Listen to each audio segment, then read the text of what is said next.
Hi అండి, welcome back to happy recipes. నేను మీ స్వప్నని. ఈరోజు వీడియోలో రెస్టారెంట్కి వెళ్ళే పని లేకుండా ఇంట్లోనే హ్యాపీగా చికెన్ ఫ్రై పీస్ బిర్యానీని సింపుల్గా ఎలా ప్రిపేర్ చేసుకోవాలో ఈ వీడియోలో కంప్లీట్గా చూపిస్తున్నానండి. కాబట్టి మీరు వీడియోను కంప్లీట్గా చూసి ఇంట్లో తప్పకుండా ట్రై చేయండి. చాలా బాగుంటుంది. బయట కొనే కంటే ఇంట్లోనే హెల్దీగా ఇలా ప్రిపేర్ చేసుకున్నారనుకోండి, పిల్లలకు కూడా ఎంతో ఇష్టమైన ఈ రెసిపీని ఎంతో ఇష్టంగా తింటారు. కాబట్టి వీడియోని స్కిప్ చేయకుండా కంప్లీట్గా చూసి మీరు కూడా ఇంట్లో ట్రై చేయండి. లేట్ చేయకుండా ప్రాసెస్ ఏంటనేది చూసేయండి. ముందుగా ఇక్కడ 800 గ్రాముల చికెన్ని తీసుకున్నానండి. ఇలా మీడియం సైజులో కట్ చేయించి పెట్టుకోవాలి చికెన్ని. వీటిని శుభ్రంగా నిమ్మరసము ఉప్పు వేసి ఒక 2-3 సార్లు శుభ్రంగా కడుక్కోవాలి, స్మెల్ అనేది లేకుండా. ఇలా కడుక్కున్న చికెన్ని పక్కన పెట్టేసుకొని నెక్స్ట్ బియ్యం కడుక్కోవడానికి ఒక బౌల్ తీసుకోవాలి. దాంట్లోకి నేను ఈ గ్లాస్తో 2 గ్లాసుల బియ్యం తీసుకుంటున్నానండి. 800 గ్రాముల చికెన్కి 2 గ్లాసులు అంటే హాఫ్ కేజీకి కొంచెం తక్కువగా ఉంటాయండి రైస్. నేను ఇక్కడ బాస్మతి రైస్ తీసుకుంటున్నాను. మీరు కావాలంటే రెగ్యులర్ రైస్ అయినా వాడచ్చు. రెస్టారెంట్ స్టైల్లో రావాలి అంటే బాస్మతి రైస్తో అయితే పర్ఫెక్ట్గా ఉంటుంది కాబట్టి నేను వాటితో చేస్తున్నాను. వీటిని ఒక 2 సార్లు శుభ్రంగా కడుక్కోవాలి. కడుక్కున్నాక వీటిలోకి మళ్ళీ నీళ్లు పోసేసి ఒక 30 నిమిషాల పాటు నానబెట్టుకోవాలి. ఇలా నానబెట్టుకోవడం వల్ల రైస్ అనేది పర్ఫెక్ట్గా వస్తుందన్నమాట. ఇప్పుడు నెక్స్ట్ బిర్యానీలోకి కావాల్సిన మసాలాని ప్రిపేర్ చేసుకుందాము. దానికోసం ముందుగా బిర్యానీ ఆకులు 2 వేసుకోవాలి. అలాగే పట్టా వేసుకోవాలి. దాల్చిన చెక్క అంటారు కదా అది. ఇది మరాఠీ మొగ్గ వేసుకోవాలి. 2 ఇలాచీలు, 1 ఫ్లవర్ వేసుకోవాలి. అలాగే నెక్స్ట్ దీంట్లోకి ఒక 4-5 లవంగాలు వేసుకోవాలి. నెక్స్ట్ ఇలా స్టోన్ ఫ్లవర్ ఉంటుందండి, దాన్ని కూడా కొంచెం వేసుకోవాలి. ఒక 4-5 కాజు వేసుకోవాలి. ఒక హాఫ్ టీ స్పూన్ మిరియాలు వేసుకోవాలి. నెక్స్ట్ హాఫ్ టీ స్పూన్ గసగసాలు వేసుకోవాలి. గసగసాలు మాత్రం ఉంటే తప్పకుండా వేసుకోండి, లేకపోతే స్కిప్ చేయండి. అలాగే హాఫ్ టీ స్పూన్ సాజీరా వేసుకొని వీటిని ఇప్పుడు మెత్తని పౌడర్ లాగా గ్రైండ్ చేసుకోవాలి. ఎంతవరకు వీలైతే అంతవరకు మెత్తగా గ్రైండ్ చేసుకోవాలండి. చూడండి, ఇలా వీడియోలో చూపిస్తున్నట్టు ఈ విధంగా గ్రైండ్ చేసుకోవాలి. ఇప్పుడు దీన్ని ఒక బౌల్లోకి వేసేసుకుందాం. ఇప్పుడు మనకు బిర్యానీ మసాలా అనేది రెడీ అయిపోయిందండి. ఈ మసాలాతోనే బిర్యానీకి మంచి టేస్ట్ వస్తుందన్నమాట. ఇప్పుడు మసాలా రెడీ అయిపోయింది కదా. నెక్స్ట్ మనము ఫస్ట్ కర్రీ ప్రిపేర్ చేసుకుందాము. చికెన్ ఫ్రైని ప్రిపేర్ చేసుకుందాం. దానికోసం ఒక బౌల్ స్టవ్ పైన పెట్టి అది వేడయ్యాక దాంట్లోకి 3 టేబుల్ స్పూన్ల ఆయిల్ వేసుకోవాలి. ఫ్రై కాబట్టి కొంచెం ఆయిల్ ఎక్కువే ఉండాలి. 3 టేబుల్ స్పూన్లు వేసుకున్నాక అది వేడయ్యాక నెక్స్ట్ దీంట్లోకి ఒక 2 ఉల్లిపాయలను ఇలా చిన్న ముక్కలుగా కట్ చేసుకొని వేసుకోవాలి. ఉల్లిపాయలు ఎక్కువ వేయొద్దండి, 2 వేసుకుంటే సరిపోతుంది. ఇలా బాగా ఫ్రై చేసుకోవాలి. ఉల్లిపాయలు అనేది మెత్తగా మగ్గాలి, కలుపుతూ ఫ్రై చేసుకోవాలి. ఒక 2-3 నిమిషాలు అయితే ఉల్లిపాయ అనేది మెత్తగా మగ్గిపోతుంది. ఇందులోకి అలాగే కొద్దిగా కరివేపాకు వేసుకోవాలి, ఫ్రెష్ది. ఇవి తొందరగా మగ్గడం కోసం కొంచెం సాల్ట్ వేసుకోవాలి. వేసుకొని మీడియం టు లో ఫ్లేమ్లో పెట్టుకుంటూ ఉల్లిపాయను బాగా మగ్గనివ్వాలి. చూడండి, ఇలా వీడియోలో చూపిస్తున్నట్టు ఒక 2 నిమిషాలకి ఉల్లిపాయ అనేది మెత్తగా అయిపోయింది కదా. ఇలా అయ్యాక నెక్స్ట్ దీంట్లోకి అల్లం వెల్లుల్లి పేస్ట్ వేసుకోవాలి. వేసుకొని అల్లం వెల్లుల్లి పేస్ట్ పచ్చివాసన పోయే వరకు ఆయిల్లో ఇలా ఫ్రై చేసుకోవాలి. ఇలా అల్లం వెల్లుల్లి పేస్ట్ వేసాక లో ఫ్లేమ్లోనే పెట్టి ఆయిల్లో ఫ్రై చేసుకోవాలండి, లేదంటే అడుగు పడుతుంది. ఇలా 1 నిమిషం పాటు ఫ్రై చేసుకున్నాక పచ్చివాసన పోతుంది కదా. ఇప్పుడు నెక్స్ట్ దీంట్లోకి ఒక 2 టమాటాలను, మీడియం సైజ్ టమాటాలను ఇలా మిక్సీ పట్టి వేసుకోవాలి. మీరు కావాలంటే చిన్న ముక్కలుగా కూడా వేసుకోవచ్చండి. అలాగే కొంచెం పసుపు వేసుకొని మొత్తం అంతా బాగా కలిసేలాగా కలుపుకోవాలి. ఇప్పుడు మీడియం ఫ్లేమ్లో పెట్టుకొని ఈ టమాటాలోంచి ఆయిల్ అనేది బయటకు వచ్చే వరకు ఉడికించుకోవాలి. చూడండి, ఇలా టమాటా నుంచి ఆయిల్ బయటకు వచ్చిందంటే టమాటా పచ్చివాసన పోయే వరకు ఉడికిందని అర్థం అనమాట. ఇప్పుడు నెక్స్ట్ దీంట్లోకి కొద్దిగా పుదీనా ఆకులు వేసుకొని ఒకసారి కలుపుకోవాలి. కలుపుకున్నాక మళ్ళీ మనం ఆల్రెడీ కడిగి పెట్టుకున్న చికెన్ ఉంది కదా, చికెన్ని యాడ్ చేసుకోవాలి. ఈ చికెన్ని కూడా అందులో బాగా కలిసేలాగా కలుపుకోవాలి. మీడియం ఫ్లేమ్లో పెట్టుకోవాలండి. మీడియం ఫ్లేమ్లో పెట్టుకొని ఈ చికెన్ని బాగా ఉడికించుకోవాలి. మనము మీడియం ఫ్లేమ్లో పెట్టి ఉడికించుకోవడం వల్ల చికెన్లో ఉన్న వాటర్ అనేది బయటికి వస్తూ ఉంటుంది. మధ్య మధ్యలో కలుపుతూ ఉడికించుకోవాలన్నమాట. ఆ వాటర్ అనేది వచ్చి ఎగిరిపోయే వరకు ఉడికించుకోవాలి. మధ్య మధ్యలో కలుపుతూ మీడియం టు లో ఫ్లేమ్లో పెట్టుకుంటూ ఉండాలి. చికెన్ని ఇలా ఆయిల్లో ఉడికించడం వల్ల నీచు వాసన అనేది ఉండదు, టేస్ట్ కూడా చాలా బాగుంటుంది. చూడండి, ఒక 50% వరకు కుక్ అయ్యాక చికెన్ని ఇలా మధ్యలో కొంచెం గ్యాప్ చేసుకొని దాంట్లోకి 1 టేబుల్ స్పూన్ పెరుగు వేసుకోవాలి. ఇలా వేయడం వల్ల టేస్ట్ అనేది చాలా బాగుంటుంది. ఒకసారి ఇలా తప్పకుండా ట్రై చేయండి. ఈ పెరుగంతా బాగా ముక్కలకు పట్టేలాగా కలుపుకోవాలి. పెరుగు కూడా ఎక్కువ వేయొద్దండి, 1 టేబుల్ స్పూన్ వేయాలి, లేదంటే వాటర్ అనేది ఎక్కువగా వచ్చేస్తుంది. చూడండి, ఒక 2 నిమిషాల పాటు ఉడికించుకుంటే వాటర్ మొత్తం ఎగిరిపోయాయి కదా. మీడియం ఫ్లేమ్లో పెట్టుకొని మధ్య మధ్యలో కలుపుతూనే ఉండాలండి, లేదంటే అడుగు పట్టేస్తుంది ఫ్రై కదా. అందుకని ఇప్పుడు మనం బిర్యానీ మసాలా రెడీ చేసుకున్నాం కదా, దాన్ని ఒక 50% వరకు దీంట్లో వేసేసుకోవాలి చికెన్లో. మిగతా 50%ని రైస్లో వేసుకోవాలన్నమాట. నెక్స్ట్ దీంట్లోకి మనం తినే స్పైసెస్ని బట్టి కారం యాడ్ చేసుకోవాలి. అలాగే ఉప్పు, నెక్స్ట్ ఒక టేబుల్ స్పూను ధనియాల పొడి వేసుకోవాలి, ఒక హాఫ్ టీ స్పూను వేయించి పొడి చేసిన జీలకర్ర పొడి కూడా వేసుకొని వీటన్నిటిని ముక్కలకు బాగా పట్టేలాగా కలుపుకోవాలి. ఇవి వేసుకున్నాక కలుపుకునేటప్పుడు లో ఫ్లేమ్లో పెట్టుకొని కలుపుకోవాలండి, ముక్కలకు అంతా పట్టేలాగా కలుపుకోవాలి.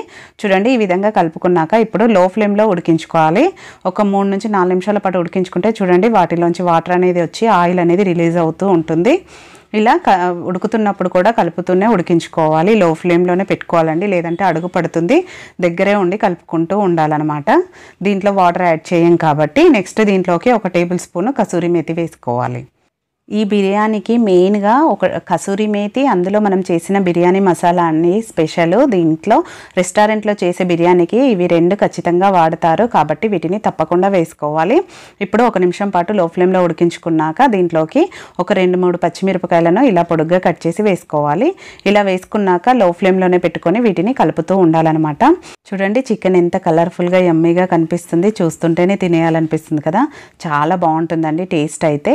ఇప్పుడు ఒకసారి మొత్తం కలిపేసుకున్నాక ఒకసారి మీరు ముక్క చూడండి ఉడికిందేమో, దాదాపుగా ఉడికిపోయి ఉంటుందండి. మనం ఆయిల్లోనే చాలా వరకు కుక్ చేసాం కాబట్టి చూడండి చికెన్ ఉడికింది.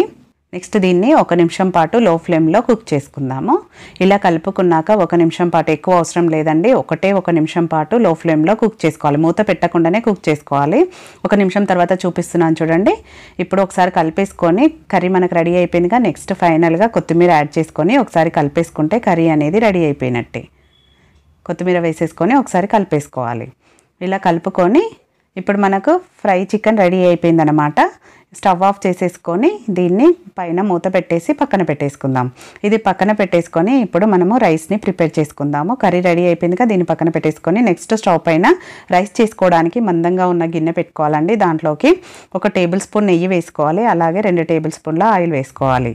ఇలా నెయ్యితో చేయడం వల్ల రైస్కి మంచి టేస్ట్ వస్తుంది. కావాలంటే మీరు మొత్తం నెయ్యితో కూడా చేసుకోవచ్చు. నెక్స్ట్ దీంట్లోకి ఒక హాఫ్ టీ స్పూన్ సాజీరా వేసుకోవాలి. అన్ని స్పైసెస్ మనం ఆల్రెడీ దాంట్లో వేసుకున్నాం కదా, ఆ స్పైసెస్ అన్నీ దీంట్లో కూడా వేసుకోవాలి. వేసుకొని ఒక 10 సెకండ్స్ వరకు ఫ్రై చేసుకోవాలి. ఈ మసాలాలు కొంచెం ఫ్రై అయ్యాక నెక్స్ట్ దీంట్లోకి ఒక ఉల్లిపాయను ఇలా పొడుగ్గా కట్ చేసుకొని వేసుకోవాలి. నేను ఇక్కడ బ్రౌన్ ఆనియన్స్ వాడట్లేదండి, అందుకే ఉల్లిపాయలను ఇలా పొడుగ్గా కట్ చేసుకొని వీటిని మంచి కలర్ వచ్చే వరకు ఆయిల్లో ఫ్రై చేసుకోవాలి. ఇలా కలుపుతూ ఫ్రై చేసుకోవాలండి మీడియం ఫ్లేమ్లో. కలుపుతుండగానే తెలిసిపోతుంది మనకు ఆల్రెడీ ఉల్లిపాయలు అనేది మగ్గిపోతాయి తొందరగానే. నెక్స్ట్ దీంట్లోకి కొన్ని పచ్చిమిర్చి వేసుకొని కొంచెం పుదీనా కొత్తిమీర కూడా యాడ్ చేసుకోవాలి. యాడ్ చేసుకున్నాక వీటన్నిటిని కలిసేలాగా కలుపుకోవాలి. మీరు ఒకవేళ బ్రౌన్ ఆనియన్స్ కనుక చేసుకుంటే ఈ ఆనియన్స్ వేయకుండా పర్వాలేదు. అలాగే ఇవి కొంచెం వేగినాక నెక్స్ట్ దీంట్లోకి బిర్యానీ మసాలా ఉంది కదా, ఒక 50% దాన్ని మొత్తం దీంట్లోకి వేసేసుకోవాలి. 1 టీ స్పూన్ ధనియాల పొడి వేసేసుకొని మొత్తం అంతా బాగా కలిసేలాగా ఆయిల్లో ఉడికించుకోవాలి. ఈ మసాలా అంతా బాగా ఆయిల్లో ఉడికినాక నెక్స్ట్ దీంట్లోకి అల్లం వెల్లుల్లి పేస్ట్ వేసుకొని ఇది కూడా ఆయిల్లో పచ్చివాసన పోయే వరకు ఫ్రై చేసుకోవాలి. లో ఫ్లేమ్లోనే పెట్టి ఫ్రై చేసుకోవాలండి. ఇలా ఫ్రై చేసుకున్నాక చూడండి ఈ విధంగా అవుతుందన్నమాట. ఇలా ఫ్రై చేసుకున్నాక నెక్స్ట్ దీంట్లోకి మనం కడిగి పెట్టుకున్న రైస్ ఉంది కదా, అది వేసేసుకోవాలి. ఓన్లీ రైస్ మాత్రమే వేసుకోవాలండి, దాంట్లో ఉన్న వాటర్ వేసుకోవద్దు. ఇలా రైస్ మొత్తం వేసేసుకొని మసాలా అంతా రైస్కి పట్టేలాగా జాగ్రత్తగా కలుపుకోవాలి. ఎందుకంటే బాస్మతి రైస్ నాని ఉన్నాయి కాబట్టి విరిగిపోతాయి కాబట్టి జాగ్రత్తగా కలుపుకోవాలి. ఇలా వీడియోలో చూపిస్తున్నట్టు కలుపుకున్నాక వీటిని ఒక లో ఫ్లేమ్లోనే ఒక 2 నిమిషాల పాటు రైస్ని ఉడికించుకోవాలి. ఎక్కువ అవసరం లేదండి, 1 నుంచి 2 నిమిషాలు అయితే సరిపోతుంది. ఒక 2 నిమిషాల తర్వాత చూపిస్తున్నాను చూడండి. రైస్ని ఇలా ఒకసారి కలిపేసుకొని, ఎందుకంటే మసాలా అంతా రైస్కి పడుతుంది కాబట్టి ఇప్పుడు ఒకసారి కలుపుకున్నాక నెక్స్ట్ దీంట్లోకి మనము వాటర్ని యాడ్ చేసుకోవాలి. మనం రైస్ ఏ గ్లాస్తో తీసుకున్నామో అదే గ్లాస్తో వాటర్ యాడ్ చేసుకోవాలి. 2 గ్లాసుల రైస్కి 3 గ్లాసుల వాటర్ని యాడ్ చేసుకోవాలి. మనం తీసుకున్నది బాస్మతి రైస్ కాబట్టి బాస్మతి రైస్కి పర్ఫెక్ట్ కొలత ఇదేనండి. 1 గ్లాస్కి 1.5 గ్లాస్ వాటర్ యాడ్ చేసుకోవాలి. ఇక్కడ 3 గ్లాసుల వాటర్ వేసుకున్నాను కదా, ఇప్పుడు వాటర్ వేసుకున్నాక రైస్ మొత్తం ఒకసారి బాగా కలిసేలాగా కలుపుకోవాలి. కలుపుకొని దీంట్లోకి మనం సాల్ట్ యాడ్ చేయలేదు కాబట్టి ఇప్పుడు సాల్ట్ని కూడా వేసేసుకోవాలి. రైస్కి తగినంత సాల్ట్ వేసుకోవాలండి. వేసుకొని అంతా ఒకసారి కొంచెం కలిపేసుకోవాలి. ఈ విధంగా కలుపుకొని ఇప్పుడు మూత పెట్టేసి హై ఫ్లేమ్లో అన్నము ఉడికే వరకు ఉడికించుకోవాలి. రైస్ ఈ విధంగా ఉడుకుతున్నప్పుడు మధ్య మధ్యలో ఒకసారి కలుపుతూ ఉండాలండి. ఇలా కలుపుకున్నాక మళ్ళీ మూత పెట్టేసుకొని వాటర్ అంతా పోయే వరకు మీడియం ఫ్లేమ్లో ఉడికించుకోవాలి. చూడండి ఇలా వాటర్ అంతా పోయింది కదా, లైట్గా ఉంది కిందకి వాటర్ కాబట్టి ఇప్పుడు లో ఫ్లేమ్లో పెట్టుకొని ఒక 5 నిమిషాల పాటు మూత పెట్టి ఉడికించుకోవాలి. ఎక్కువ అవసరం లేదండి, ఒక 5 నిమిషాల పాటు లో ఫ్లేమ్లో ఉడికించుకోవాలి. అప్పుడు మనకు అన్నం అనేది పర్ఫెక్ట్గా రెడీ అయిపోతుంది. చూడండి మీరు ఒకసారి తీసి చూస్తేనే తెలిసిపోతుంది రైస్ ఎంత పొడి పొడిగా పర్ఫెక్ట్గా వచ్చిందో. ఇలా వస్తుందన్నమాట. ఇప్పుడు మనకు రైస్ కూడా రెడీ అయిపోయింది కదా, స్టవ్ ఆఫ్ చేసేసి రైస్ని పక్కకు తీసేసుకుందాం.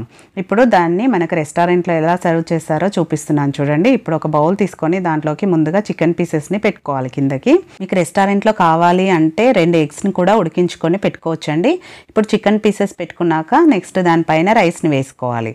చూడండి ఇలా వీడియోలో చూపిస్తున్నట్టు ఈ విధంగా రైస్ కంప్లీట్గా వేసుకున్నాక జస్ట్ ఇలా ప్రెస్ చేసుకోవాలి, మరీ గట్టికి కాదండి, జస్ట్ ఇలా ప్రెస్ చేసుకుంటే ఇప్పుడు మనకు రైస్ అనేది రెడీ అయిపోయినట్టే. దీన్ని ఇప్పుడు ఒక ప్లేట్లోకి ఉల్టా చేసుకొని వేసుకుంటే చూపిస్తున్నాను చూడండి. ఇలా వీడియోలో చూపిస్తున్నట్టు ఈ విధంగా వేసేసుకుంటే మనకు రెస్టారెంట్లో వచ్చిన రైస్ లాగానే వస్తుంది. చాలా అంటే చాలా బాగుంటుంది. చూడండి ఎంత సూపర్గా ఉంది కదా, చూస్తుంటేనే నోట్లో నీళ్ళు ఊరుతున్నాయి కదా. ఇంకెందుకండి ఆలస్యం, వెంటనే మీరు కూడా ఇంట్లో ట్రై చేయండి. దీనికి కాంబినేషన్గా నేను ఇక్కడ పెరుగు రైతా చేశానండి. మీరు కావాలంటే మసాలా గ్రేవీ కర్రీ మన ఛానల్లో ఉంది, కావాలంటే చెక్ చేయండి. తప్పకుండా మీరు కూడా ట్రై చేయండి. ట్రై చేశాక మీకు ఎలా కుదిరింది అనేది కూడా మీ ఫీడ్బ్యాక్ని పెట్టండి. అలాగే వీడియో నచ్చిందా, నచ్చితే లైక్ చేయండి, షేర్ చేయండి, సబ్స్క్రైబ్ చేసుకోవడం మాత్రం మర్చిపోకండి. పక్కనే ఉన్న బెల్ బటన్ని కూడా యాక్టివేట్ చేసుకోండి. యాక్టివేట్ చేసుకుంటేనే నేను న్యూ రెసిపీ పెట్టగానే మీకు నోటిఫికేషన్ వెంటనే అందుతుంది. Thank you for watching. మరో మంచి వీడియోతో మళ్ళీ మీట్ అవుదాం.